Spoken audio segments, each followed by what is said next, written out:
Hello friends, આજે આપણે વધેલી રોટલી અને વધેલા ભાતનો એક એવો નાસ્તો બનાવીશું જે એકવાર ખાધા પછી જ્યારે પણ તમારી ઘરે રોટલી કે ભાત વધશે તો એને ફેંકવાને બદલે તમે આ નાસ્તો જરૂરથી બનાવશો. ઘરમાં રહેલા નાના મોટા બધાને ભાવે અને વન પોટ મીલ બને એવો નાસ્તો બનાવવાનું શરૂ કરીએ. હલો ફ્રેન્ડ્સ, દીપાલી ડિશીસમાં તમારું સ્વાગત કરું છું. આજે આપણે બનાવીશું વધેલા ભાત અને રોટલીનો નવો નાસ્તો. તો એના માટે બપોરે મારે 2 રોટલી વધી છે અને સાથે જ 1 વાટકો જેટલા ભાત વધ્યા છે. એનો હું સાંજે નાસ્તો બનાવી રહી છું.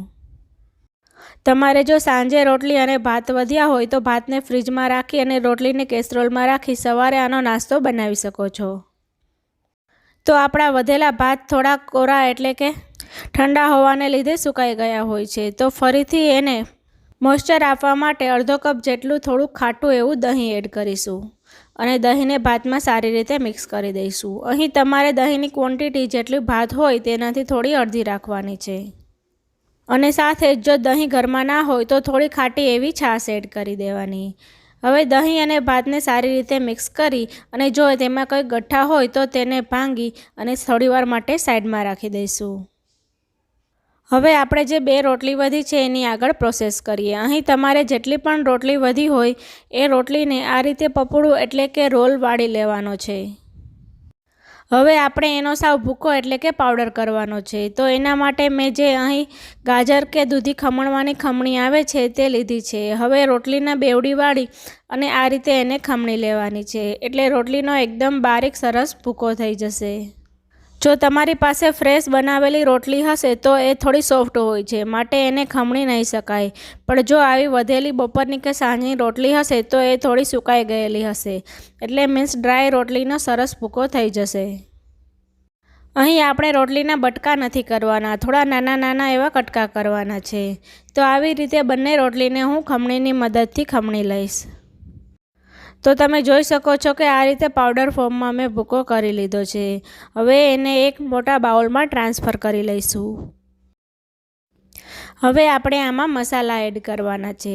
તો એના માટે પહેલાં સૌથી ચપટી હિંગ એડ કરીશું અને હવે અડધી ચમચી જેટલો હળદર પાવડર એડ કરીશું. તીખાશ માટે અડધી ચમચી જેટલું લાલ મરચું પાવડર એડ કરીશું અને સાથે અડધી ચમચી જેટલું ધાણા જીરું પાવડર એડ કરીશું. હવે આ નાસ્તાને એકદમ સરસ ટેસ્ટી બનાવવા માટે 1 ચમચી જેટલો લસણ અને લાલ મરચાં પાવડરની પેસ્ટ બનાવી છે તે એડ કરી દઈશું. જો તમે લસણ ના ખાતા હોય તો બિલકુલ સ્કીપ કરી શકાય. હવે 1 ઇંચ જેટલા આદુના ટુકડાને આ રીતે ખમણીને એડ કરી દઈશું. હવે એક મીડિયમ સાઇઝની ડુંગળીની છાલ ઉતારી લીધી છે. તો હવે એને આદુથી ગ્રેટ કરવાના ગ્રેટરની મદદથી ગ્રેટ કરી લઈશું. અહીં તમે એને મિક્સર જારમાં પ્યોરી બનાવીને પણ એડ કરી શકો છો. તો અહીં આપણે એક ડુંગળીને પણ સરસ ખમણી લીધી છે.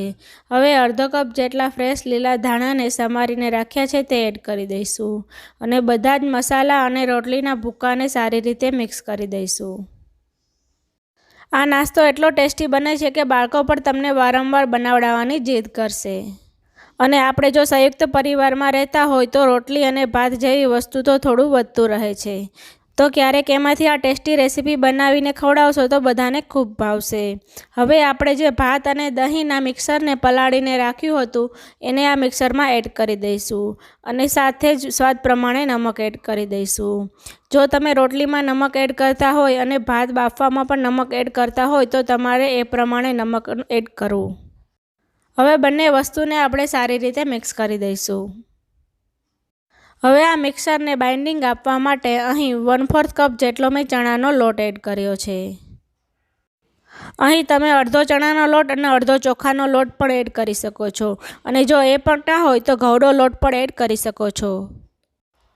હવે લોટને બંને મિક્સર સાથે મિક્સ કરી દઈશું અને આપણે એકવાર ચેક કરી લઈશું કે એનો હાથમાં મુઠ્ઠી વળે એ પ્રમાણે મિક્સર બની ગયું છે કે નહીં. મતલબ આ મિક્સર થોડું આપણે કઠણ રાખવાનું છે. અહીં હું તીખાશ માટે લીલા મરચાં એડ કરવાનું ભૂલી ગઈ હતી તો અત્યારે એડ કરી દઈશ. અને સાથે આ નાસ્તો આપણો ખાવામાં સોફ્ટ બને એના માટે ચપટી આપણે સોડા એડ કરીશું અને એને એક્ટિવેટ કરવા માટે ઉપરથી લીંબુનો રસ એડ કરી દઈશું. હવે સારી રીતે એક જ દિશામાં મિક્સ કરી લઈશું. ફ્રેન્ડ્સ, જો ઘરમાં અચાનક મહેમાન આવે તો ઘરમાં રહેલી વસ્તુમાંથી પોચા રૂ જેવા ખમણ બનાવવાની રેસીપી મેં મારી ચેનલમાં અપલોડ કરેલી છે. તમને એની લિંક આ વિડીયોના એન્ડમાં પણ મળી જશે, તો એકવાર જરૂરથી ચેક કરી લેજો. હવે સોડા એડ કર્યા બાદ આપણું મિક્સર સારી રીતે મિક્સ થઈ ગયું છે. તો હવે ગેસની ફ્લેમ ઓન કરી અને એના ઉપર સ્ટીમરમાં પાણી મૂકી અને એને પ્રીહીટ થવા માટે રાખી દઈશું. હવે એકવાર આપણા હાથ વોશ કરી અને એની ઉપર તેલ લગાડી અને થોડું મિક્સર હાથમાં લઈ અને આપણે એના મૂઠિયા જેવું બનાવવાનું છે. જો મિક્સર તમને થોડું ઢીલું લાગતું હોય તો તમે એમાં ફરીથી ચણાનો લોટ પણ એડ કરી શકો છો. અને જો મૂઠિયા ના બનાવવા હોય તો તમે એના નાના નાના ગોળા પણ બનાવી શકો છો. તો તમે જોઈ શકો છો કે 2 રોટલી અને અડધો વાટકો જેટલા ભાતમાંથી મારે 8 જેટલા મૂઠિયા બન્યા છે અને એ 3 જણા માટે ઇનફ રેસીપી છે. હવે આપણું પાણી પણ સરસ ગરમ થઈ ગયું છે, તો હું સ્ટેન્ડને સ્ટીમરમાં મૂકી દઈશ અને એને ઢાંકી અને 15 મિનિટ માટે આપણે હાઈ ગેસની ફ્લેમ પર સ્ટીમ થવા દઈશું.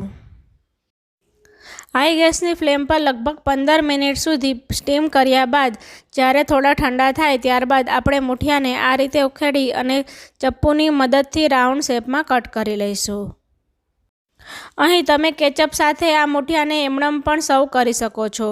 તો આ એકદમ હેલ્ધી તેલ વગરનો નાસ્તો બની જશે. પણ જો તમારે એમણમ ના ખાવા હોય તો 2 ચમચી તેલમાં આપણે એનો વઘાર કરી લઈશું. તો હવે વઘાર કરવા માટે એક કઢાઈમાં 2 ચમચી જેટલું તેલને ગરમ કરવા રાખીશું. તેલ ગરમ થાય એટલે એમાં અડધી ચમચી જેટલી રાઈ એડ કરીશું અને રાઈને ક્રેકલ થવા દઈશું. ત્યારબાદ અડધી ચમચી જેટલું આખું જીરું એડ કરીશું અને ચપટી હિંગ એડ કરીશું. સાથે જ ગેસની ફ્લેમ સ્લો કરી અને 1 ચમચી જેટલા સફેદ તલ એડ કરીશું અને એક ડુંગળીની મેં આ રીતે સ્લાઇસ કરી લીધી છે. હવે તેને એડ કરી અને એને વઘાર સાથે સારી રીતે મિક્સ કરી દઈશું. અહીં જો તમારી પાસે મીઠા લીમડાના પાન હોય તો એ પણ એડ કરી શકો છો. હવે જે આપણે મૂઠિયાને કટ કરીને રાખ્યા હતા એને વઘારમાં એડ કરી દઈશું અને સારી રીતે મિક્સ કરી દઈશું. એકવાર સરસ મિક્સ થઈ જાય ત્યારબાદ 1 ચમચી જેટલી ખાંડ અને લીલા ધાણા એડ કરી અને ગરમ ગરમ એને સર્વ કરીશું. તો ફ્રેન્ડ્સ, તમને મારા વધેલા ભાત અને રોટલીની રેસીપી ગમી હોય તો વિડીયોને લાઇક કરો, શેર કરો અને મારી ચેનલને સબસ્ક્રાઈબ કરો. મળીએ એક આવી જ નવી હેલ્ધી રેસીપી સાથે. ત્યાં સુધી ઇટ હેલ્ધી, કુક હેલ્ધી.